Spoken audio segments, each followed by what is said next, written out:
There is a sound many Africans know too well. It is not gunfire. It is not protest chants. It is the sound of patience running out. Across Africa today, a young generation is no longer whispering its frustration.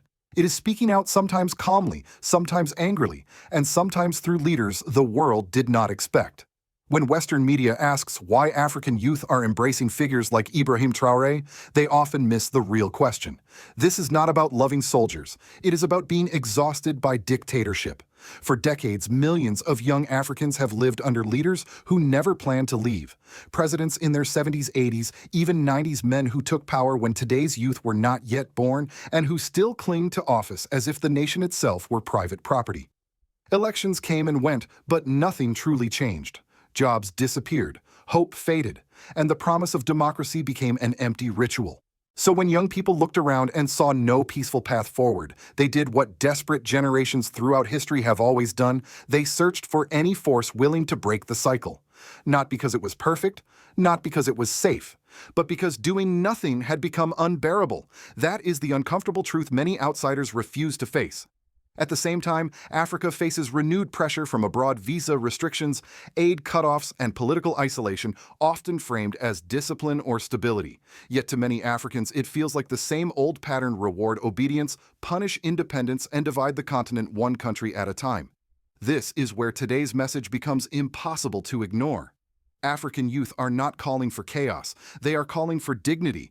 They are asking why the richest continent in natural resources is still treated like a permanent beggar. They are asking why African nations cannot trade freely among themselves.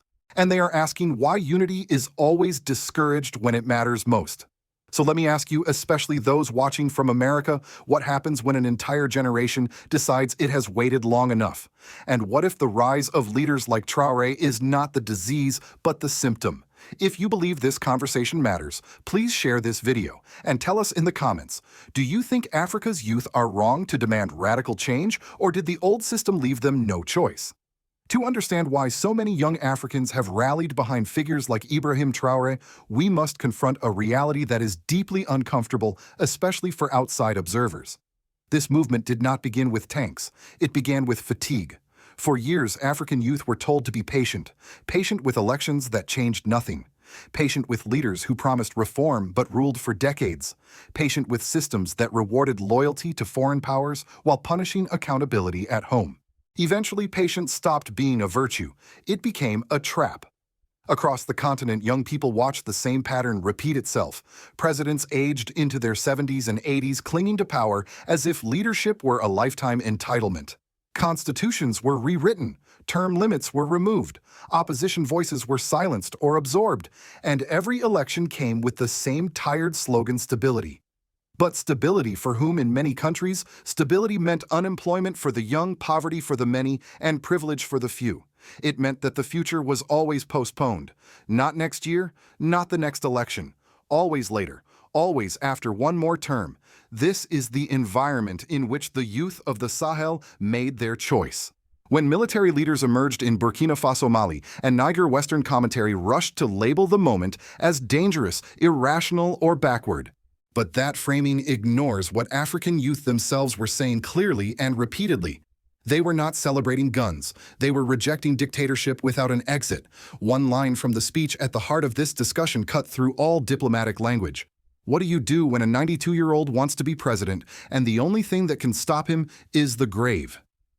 That statement was shocking, not because it was violent, but because it was honest. It expressed the despair of a generation that no longer believed peaceful succession was possible under certain regimes. When institutions fail long enough, people stop trusting the rules written on paper and start looking for forces that can disrupt the system. This is where Ibrahim Traoré became more than an individual. To millions of young Africans, he symbolized something rare: a leader who spoke plainly, acted decisively, and showed no visible fear of foreign pressure. He did not present himself as a savior. He presented himself as a servant of a moment when the youth had decided that submission was no longer acceptable. Critically, this support did not emerge in isolation. It spread across borders because the problem was continental. From Burkina Faso to Mali, from Niger to beyond, young people recognized the same symptoms in different uniforms: leaders who stayed too long, systems that served outsiders better than citizens, and a future that seemed permanently delayed. And when those youths looked to traditional democratic channels, they found them hollow. Courts were compromised, electoral commissions were distrusted, protesters were arrested or ignored. Over time, rebellion, whether political, social, or military, began to feel like the only language left. This does not mean the youth were blind to risk. Many openly acknowledged that military rule carries dangers. But in their calculation, the greater danger was continuity, without accountability. A system where nothing ever changes is not neutral, it is destructive. That is why the embrace of leaders like Traore must be understood as a reaction, not a romance. It was born from the belief that Africa's renaissance cannot be led by men who have already outlived their vision. It must be driven by a generation that is tired of waiting its turn in a country that never plans to hand over the keys. And so, the main event is not the rise of soldiers. The main event is the collapse of patience. The turning point came when pressure from outside Africa stopped being subtle and started becoming personal. Visa bans, aid suspensions, public accusations, quiet warnings delivered through diplomatic channels. For many African youths, these were not isolated policies, they were signals. Signals that whenever a country attempted to step out of line, the response would be swift and punitive. When the United States announced visa restrictions affecting citizens from several African nations, particularly from the Sahel, the message was received loud and clear. To young Africans already struggling to find work, dignity, and opportunity at home, it felt like another door slamming shut. Not because everyone dreamed of going to America, but because the decision reinforced a painful idea: Africa would be disciplined, not respected. Then came the aid cuts. More than $1 billion in assistance was withdrawn from Zambia. Budgets that had already been written suddenly collapsed, projects were frozen, expectations were crushed, and to many watching across the continent, the pattern looked familiar. First comes the promise, then the dependency, then the withdrawal, finally the negotiation: you have resources, we have money, let's make a deal. This was the moment anger turned into clarity. Speakers across Africa began drawing direct comparisons to Libya. Not as history lessons, but as warnings. They spoke of how destabilization often begins not with bombs, but with narratives, accusations of corruption, claims of human rights violations, encouragement of internal unrest. And once the country is weakened enough, the international community arrives to restore order on its own terms. For many African youths, this was not paranoia, it was memory. As this realization spread, reactions intensified. What had started as support for local leadership transformed into a broader continental stance. Young Africans began asking questions that cut straight through decades of conditioning. Why are we begging for visas? Why do we believe our future exists somewhere else? Why does Africa trade more with Europe and America than with itself? These questions were not theoretical, they were emotional. They challenged a mindset that had been quietly inherited, that success meant leaving, that dignity meant approval from abroad, and that development required permission. At the center of this storm stood Ibrahim Traoré, now viewed not just as a national leader, but as a symbol of resistance to humiliation. Supporters did not claim he was perfect. They claimed he was defiant. And in this moment, defiance mattered. The rhetoric sharpened when external pressure was linked directly to political isolation. Calls emerged warning that South Africa must not be left to stand alone, that Africa could no longer afford to let powerful nations isolate individual countries one by one. Unity, speakers argued, was no longer an ideal, it was survival. And then came the name that crystallized everything: Donald Trump.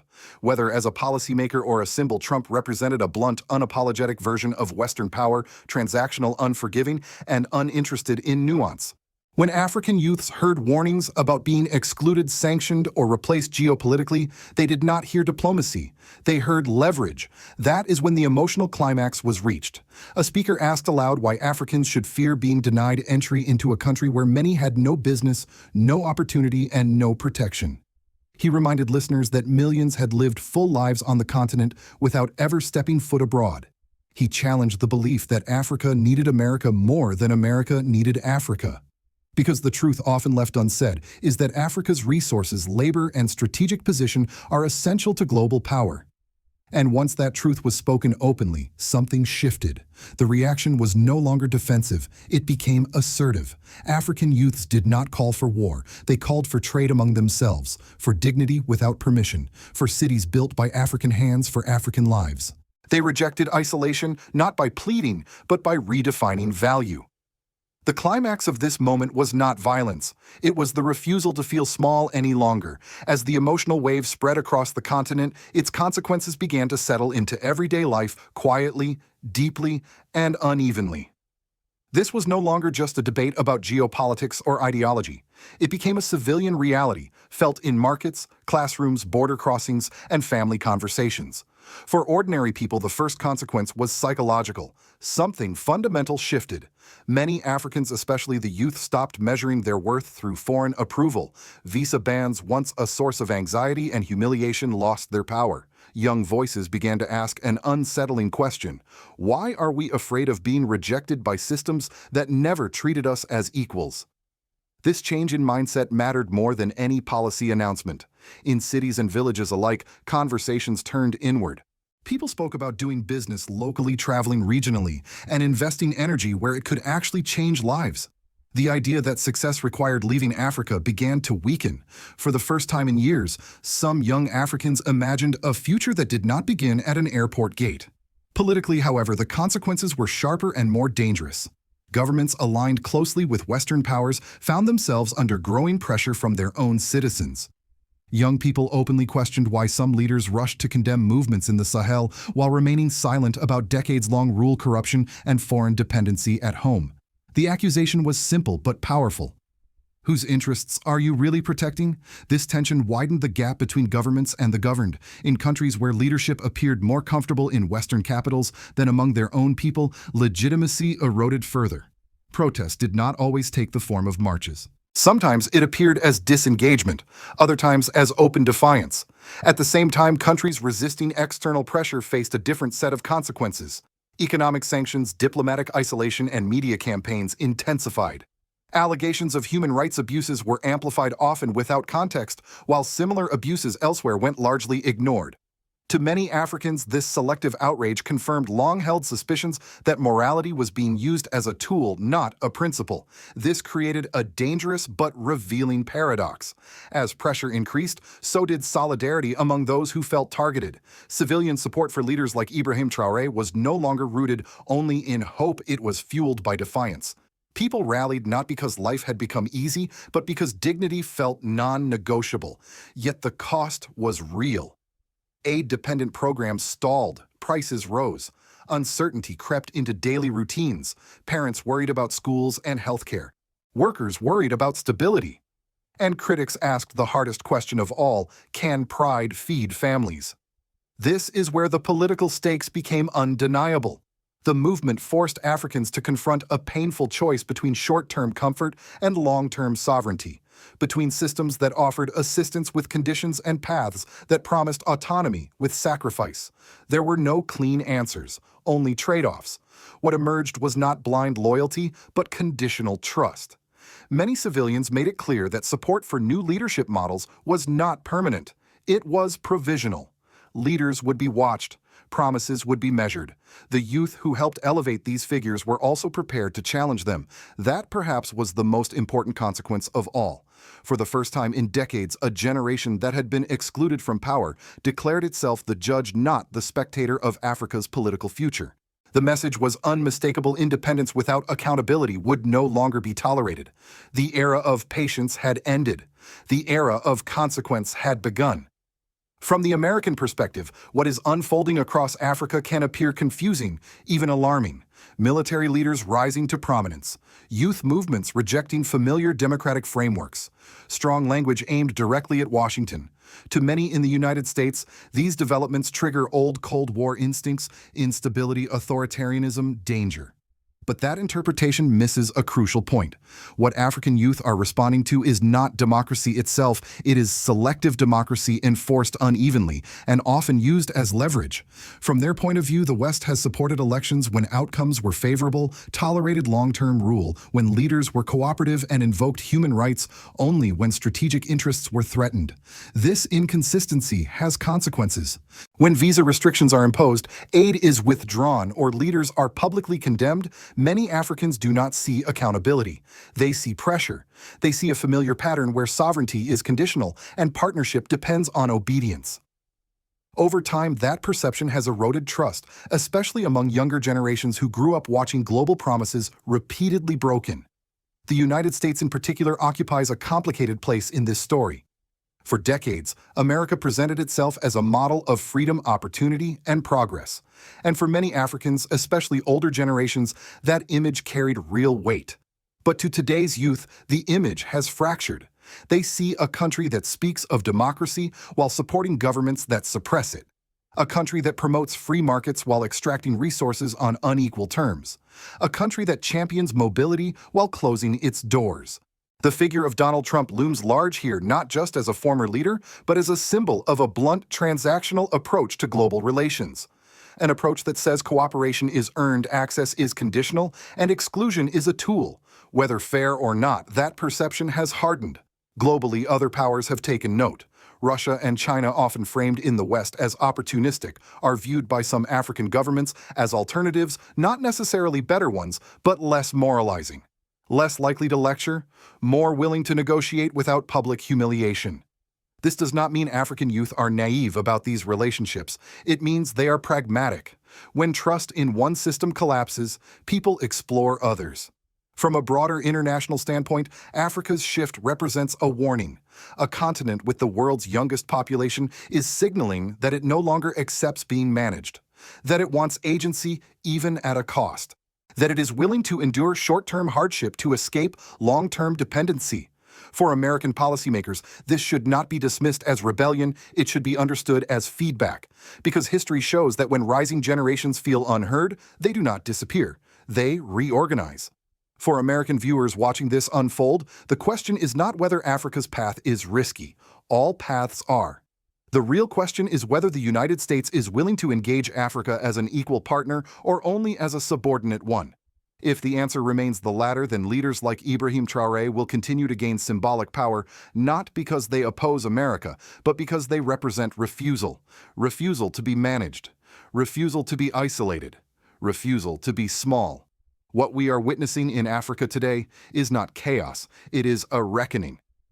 For decades, the continent was told to wait. Wait for development. Wait for approval. Wait for aid. Wait for democracy to mature. But generations were born, grew up, and grew tired under leaders who never planned to leave and systems that never planned to deliver. That long wait has now expired. The rise of figures like Ibrahim Traoré is not the story itself, it is the signal. A signal that Africa's youth no longer believe the old pathways will carry them forward. A signal that sovereignty, dignity, and agency matter more than comfort built on dependency. This moment carries both promise and danger. The promise lies in awakening a generation reclaiming its voice, rejecting humiliation, and insisting that Africa's future must be built by Africans.